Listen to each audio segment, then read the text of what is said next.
But what can happen on these little rectangular shapes of rubber sticky mats is like a whole other thing can happen in our mind.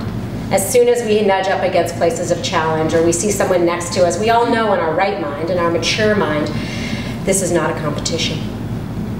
Each one of us has intrinsic dignity. Each one of us is beautiful in our own right. We know these things.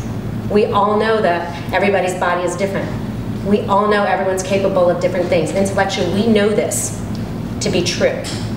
But what can happen in the privacy of your own little yoga mat world, you can go into what I call the downward spiral.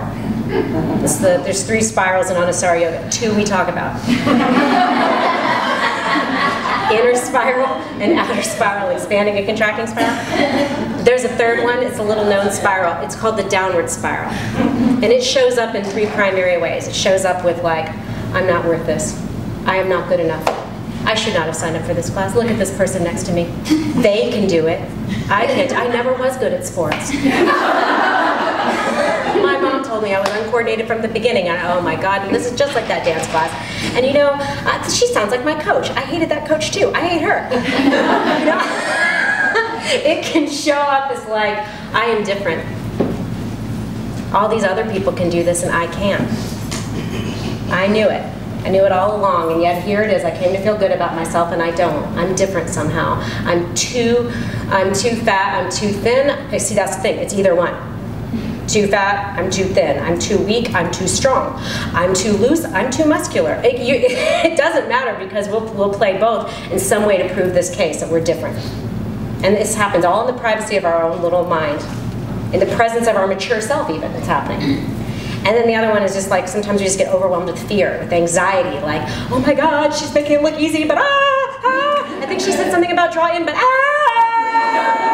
and then, you know, it doesn't matter what the teacher's saying because it's just like a sort of state of anxiety and fear. And, you know, I'm being silly about these so we can have a sense of humor about ourselves.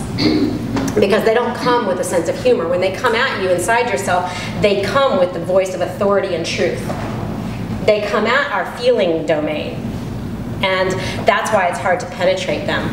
Because there you are, you're opening up your energy channels in yoga, you're super psychically open through the practices, we're in the company of others, and they don't come at you with warning and saying, hey, hey, I'm about to convince you you're unworthy.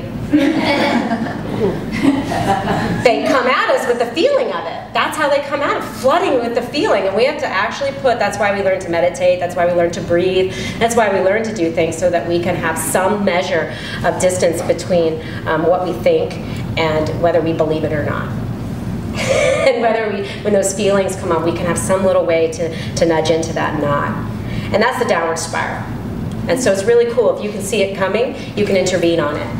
And if it gets you and you don't even know it, they were talking about these 3 domains of ways that the downward spiral, they were talking about it like all the way back in like the 8th century up in northern Kashmir, India. And they called them the mullahs.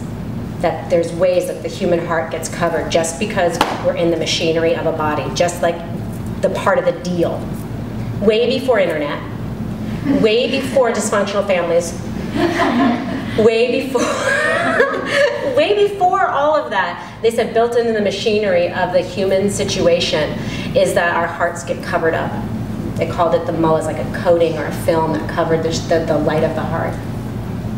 And the yoga was a way that we could dust off the mirror of our heart, that we could shine, we could actually use, almost like when you go camping, one of the ways that you clean, I used to go camping a lot, and you'd be out in the field and you have this like bowl and it would have the leftover food or whatever, you know, like your crud on the bowl. And how you actually cleaned the bowl was with the sand. You'd actually take sand from the desert floor or whatever, and you'd put a little sand in there, and it would be a scrubbing agent.